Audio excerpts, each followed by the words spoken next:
Welcome to Geopolitics Unplugged with your host, Justin James McShane, and co-host Glenda Rice. Be sure to subscribe, like, and share to help fuel us to produce more content for you all. All right, let's jump into another deep dive. Today, we're heading over to the Horn of Africa. To a place, I'll be honest, I hadn't even heard of until we started researching this episode. Somaliland. Yeah. It's a self-declared nation. Fascinating story. With a fascinating and complicated story. Yeah. So we're going to try to unpack that story using a bunch of different articles, historical context, a little bit of geopolitical analysis, all to answer the big question. Can Somaliland actually make a real play for international recognition? It's wild. I mean, they declared independence from Somalia way back in 1991. Right. And they've somehow managed to carve out this pocket of relative peace and stability in a region that's been just absolutely engulfed in turmoil. Okay, so first things first, I need a little bit of a geography lesson. Right. When we say Somaliland, where exactly are we talking about? Picture the Horn of Africa, that point where the continent kind of juts out into the Gulf of Aden. Oh, okay. That's where you'll find Somaliland. Strategically perched right at the gateway to the Red Sea. Right. One of the world's busiest shipping routes. So they're sitting on some prime real estate. Oh, yeah. But I've also heard that Somaliland is geographically pretty diverse. Yeah. Like it's not just all coastline. No. Does that add another layer of complexity to their story? Absolutely. So you've got these arid coastal plains baking under the sun. Okay. But then further inland, the terrain rises up into the Golis Mountains. Oh, wow. And this contrast has actually played a big role in shaping how the different clans have settled and interacted over the centuries. Clans. That's another thing I need to wrap my head around. I mean, it seems like this clan system is at the heart of Somali society. Yeah. But I'm honestly a little fuzzy on how it all works. Think of it like a really complex tapestry woven from kinship and loyalty. These clan ties, they run deep, influencing everything from everyday social interactions to politics to economics. Right. It's been a major factor in both conflict and cooperation in the region. So it's like this delicate balance between clan loyalties and a broader sense of Somali nationalism. Exactly. And was it this tension that kind of ultimately led to the creation of Somaliland? In a lot of ways, yeah. So how do we get to this point where Somaliland breaks away? We need to rewind a bit, back to the colonial era. All right. For decades, Somaliland was under British rule. Okay. While the South was under Italian control. Oh, so even before Somalia existed as a unified country, there was already this north-south divide. Precisely. But then in 1960, both British Somaliland and Italian Somaliland gained independence. Oh, okay. Briefly. Before deciding to unite and form the Somali Republic. Driven by this, like, wave of pan-Somali nationalism. And yes, the dream of a unified Somali nation. But almost from the start, things started to unravel. Okay. The government in Mogadishu, which was dominated by southern clans, began to marginalize the north. Marginalize meaning? Meaning they were systematically excluded from power. Okay. Denied economic opportunities. And they even faced outright discrimination. Gotcha. It created a very deep sense of resentment and laid the groundwork for future conflicts. And then enters the Somali National Movement. The SNM. Right, the SNM. They're the ones who really start pushing back against this marginalization. Right. Formed mainly by members of the Isaac clan from the north. Okay. The SNM started launching attacks on major cities in the late 80s. The government's response was brutal, marked by violence, human rights abuses, and a scorched earth policy that displaced huge numbers of civilians. Wow. That's a really dark chapter. It's hard to even imagine the suffering. Absolutely. And it was a turning point that really solidified that desire for separation in the north. Yeah. And then as if things couldn't get worse, the Somali Civil War erupted. Right. The central government collapsed. Yeah.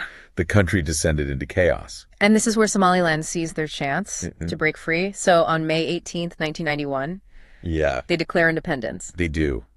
But there's a catch. Their declaration wasn't actually based on international law, but rather on historical claims and that inherent right to self-determination in the face of a failed state. So they basically said, we're out of here. We're going to do our own thing. Right. But how did they even begin to create a stable government? Yeah. Especially after experiencing so much trauma and violence.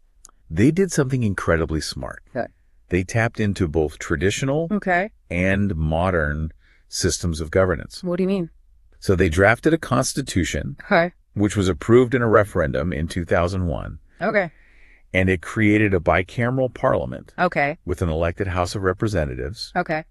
And a House of Elders, known as the Gertie. Wait, a House of Elders? Yeah, it's fascinating. Yeah. The Gertie draws on the wisdom and influence of clan elders. Right. To make sure traditional voices are still heard in the political process. Oh, so it's like this blend of modern democratic institutions with these really age-old Somali traditions. I can see how that would be a recipe for stability, especially in a region where those clan ties are so strong. Exactly. And it's worked. Yeah. They've held multiple presidential elections. Okay. Including the most recent one just last month, November 2024. Wow. And each time, power has changed hands peacefully. That's pretty remarkable, especially when you contrast it with what's been happening in Somalia. Yeah. While Somaliland has been focused on building stability, Somalia has really been trapped in this cycle of conflict and political fragmentation. It really highlights how Somaliland has, despite lacking international recognition, managed to create something truly unique in a region that's known for instability. So they've got the peace and stability part down. Seems like it. But what about the economy? Right. How have they managed to build a functioning economy without international support? Well, they've had to be resourceful. Yeah. They rely on what they have. Okay. And their economy really rests on three main pillars. Livestock? Remittances and trade. Livestock meaning like camels and goats? Exactly. Yeah. They export huge numbers of sheep, goats, and camels. Wow. Mainly to Gulf countries. Okay. Particularly during religious festivals like Eid al-Adha. Okay, so that's one pillar. What about remittances? Remittances are money sent back by the diaspora. Right. And it's a lifeline for Somaliland. Okay. Somalis who have migrated to other parts of the world send money back home to support their families. Yeah. And it injects cash into the local economy. And then there's trade, which brings us to the port of Berbera. Ah, yes, Berbera. That's where things get particularly interesting. Oh, absolutely. Berbera isn't just some sleepy harbor. Right. It's a strategic asset that has become a real focal point for global powers. Okay. A real geopolitical chessboard. Berbera is like the gateway to the Red Sea. Yeah. And whoever controls it Right. has a major strategic advantage in the region. Okay, I'm starting to see why this is getting so much attention. Yeah. So how has Somaliland been playing this kind of geopolitical game? I mean, they've been incredibly strategic, trying to leverage their position to gain recognition and attract investment. And they've definitely caught the attention of some big players, like the UAE. Well, for sure. Right. Yeah. A Dubai-based company, DP World, has invested heavily in modernizing Berbera's port facilities. Wow. They're transforming it into a major hub for shipping and logistics. So the UAE is like really betting big on Somaliland? They are. But how does that sit with Somalia? Not, well, Right. to put it mildly, Somalia sees this whole thing as a violation of their sovereignty. Right, because they still claim Somaliland as part of their territory. Exactly. So you've got Somalia fuming, the UAE making these power plays, and Ethiopia looking to secure those reliable trade routes. Right. Are there any other players we need to know about in this geopolitical drama? Oh, this is where it gets really interesting. Okay. You've got global powers like China, the U.S., even Europe. Wow. All watching this situation very, very closely. Okay, so let's start with China. I mean, they've been expanding their influence across Africa for years now. They have. And Somaliland, with its strategic location and untapped resources, is definitely on their radar. But there's a twist. What's the twist? Somaliland has this really unique relationship with Taiwan, the island nation that China claims as its own territory. Right, so Somaliland is aligned with Taiwan? They are. In 2020, Okay. Somaliland and Taiwan established these unofficial diplomatic relations. Wow, so they're really thumbing their noses at China with this. They are, yeah. Wow, they're playing a dangerous game. It's like they're walking a tightrope. Yeah. Between these global superpowers. Okay, so how has China responded to this whole Taiwan situation? I mean, they've been putting on the pressure. Yeah. Using a mix of carrots and sticks. Okay. You know, they've hinted at economic incentives. Okay. If Somaliland switches allegiance, but there have also been some veiled threats. It sounds like Somaliland is caught in the middle of this geopolitical tug of war. Yeah. But what about the U.S.? Yeah. Where do they fit into all of this? The U.S. is increasingly concerned about China's growing influence. Yeah. Especially in strategically important regions like the Horn of Africa. Right. And they see Somaliland as a potential counterweight. So the enemy of my enemy is my friend. Kind of. Yeah. The fact that Somaliland's openly aligned with Taiwan. Yeah. And has even resisted overtures from Russia. Wow. Makes them a very attractive partner for the U.S. So the U.S. is like cozying up to Somaliland. In a way, yeah.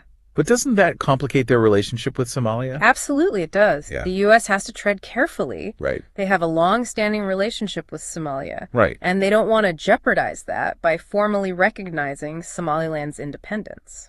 So they're trying to play both sides. Yeah. They're supporting Somaliland without, like, upsetting Somalia. Exactly. They're trying to figure out how to navigate this really complex situation Right. without disrupting that fragile balance of power in the region. What about Europe? Okay. Where do they stand on all of this? Some European countries, Okay. especially those with historical ties to the region, Right. like the UK, have been cautiously engaging with Somaliland. Okay. They see the value of a stable, democratic partner Yeah. in a region that's plagued by instability. But no formal recognition yet. Not yet. Okay. They're still assessing the situation, Right. weighing the risks and benefits of taking a bolder stance. Gotcha. It's very much a wait-and-see approach. So it sounds like Somaliland is in a really precarious position. Yeah. They have this incredible opportunity with Yeah. the Berbera port, Right. but they're also surrounded by all these powerful players, Right. each with their own agenda. Exactly. It's a high-stakes game. Yeah. The stakes just keep getting higher. It is, but despite all those challenges, Yeah. they're demonstrating incredible resilience Yeah. and strategic thinking. Yeah. And they're really using this geopolitical interest to their advantage, Right. trying to build a better future for themselves. So the big question is, can they actually pull it off? Right. Can they gain this international recognition that they Yeah. so desperately seek? Okay, so we've got Somaliland, the self-declared nation, defying the odds, Yeah. building a stable democracy, Right. attracting global attention. It's fascinating. But the big elephant in the room is, will anyone actually recognize them as a Right. legitimate country? That is the million-dollar question. Yeah. And it's a tough one. Yeah. You see, there's this whole set of rules or Okay. criteria that countries have to meet to be considered a real state Okay. in the eyes of the international community. So let's break it down. Uh-oh. What exactly are these rules? Well, the gold standard is something called the Montevideo Convention Okay. of 1933. Okay. It lays out 4 main criteria for statehood: Okay. a defined territory, Okay. a permanent population, Okay. a functioning government, Okay. and the capacity to enter into relations with other states. Yeah. Okay. So Somaliland seems to check those first 3 boxes. Yeah. They have a clear territory, a population of about 4 million people, Right. a government with a constitution, elections, like the whole 9 yards. You're right. They've got those down pat. But it's that 4th one, the capacity to enter into relations with other states. Yeah. That's the real sticking point. That's the one. Because if no one recognizes you as a state, how can you have official diplomatic relations? Exactly. It's a catch-22. Right. So how does Somaliland break out of this cycle? Well, it's a long and winding road. Yeah. A crucial first step for most African nations is getting the African Union on board. Okay, the AU. The AU, right. Oh. But they're notoriously cautious when it comes to endorsing secessionist movements. Because if they recognize Somaliland, Right. it could set a precedent Right. and encourage other regions to break away. Exactly. And that's like opening Pandora's box. Exactly. They're worried about destabilizing the whole continent. Right. So Somaliland faces a major uphill battle there. What about the UN? Okay. Wouldn't getting UN membership be a game changer? Oh, absolutely. But that's a whole other level of difficulty. Yeah. They would need the Security Council's recommendation. Right. And a 2/3 majority vote in the General Assembly. Okay. And let's be real. Yeah. Somalia, which vehemently opposes Somaliland's independence, Right. is not going to be voting in their favor anytime soon. So it seems like the official path to recognition is blocked. Pretty much, yeah. Like they're stuck between a rock and a hard place. It's definitely an uphill battle. Yeah. No doubt about it. But they've already achieved what many thought was impossible. Right. They built a functioning state Yeah. in a region where chaos and conflict have been the norm. It is pretty remarkable when you think about it. Yeah. Free and fair elections. Peaceful transitions of power. Yeah. And a relatively stable and peaceful society. And those achievements are starting to turn heads They are. on the international stage. Yeah. Somaliland is strategically vital. So a buffer against terrorism. Yeah. A potential ally in combating extremism. Exactly. And a key player in the Red Sea's bustling maritime trade. Right. Yeah. And we can't forget their strategic alliance with Taiwan. Oh, yeah, that's huge. That gives them some serious leverage. It does. Especially with the U.S. looking to counter China's growing influence. Absolutely. So while formal recognition remains elusive, Somaliland is finding ways to build relationships and make their presence felt on the world stage. They are. So they're engaging in this kind of unofficial diplomacy, signing trade agreements, participating in international forums, all without that official stamp of approval. Right. It's like they're hacking the system. They are. They're playing the long game. Yeah. Strategically chipping away at those barriers to statehood. What's your gut feeling? Do you think Somaliland has a shot at gaining recognition in the foreseeable future? It's hard to say for sure. Yeah. Geopolitics is a constantly shifting landscape. There's so many factors at play. Yeah. But here's what I find so fascinating. Okay. Somaliland is challenging the very definition of what it means to be a state. How so? Well, traditionally, recognition has been based on those rigid criteria laid out in the Montevideo Convention. Yeah. But Somaliland's making a very strong case that success, stability, democratic governance should also factor into the equation. It's like they're saying, look, we're doing all the things a state is supposed to do. Right. Even without the official stamp of approval, we're the real deal. Exactly. Yeah. They're forcing the international community to reconsider what really matters in the 21st century. Right. Does it all come down to ticking boxes on a checklist? Yeah. Or should actual achievements in building a peaceful and functioning society count for something? It's a really compelling argument. It is. It makes you wonder if we're heading towards a future where de facto states like Somaliland can gain recognition based not just on territory and technicalities, but on their track record. That's a question I don't have a definitive answer to. Right.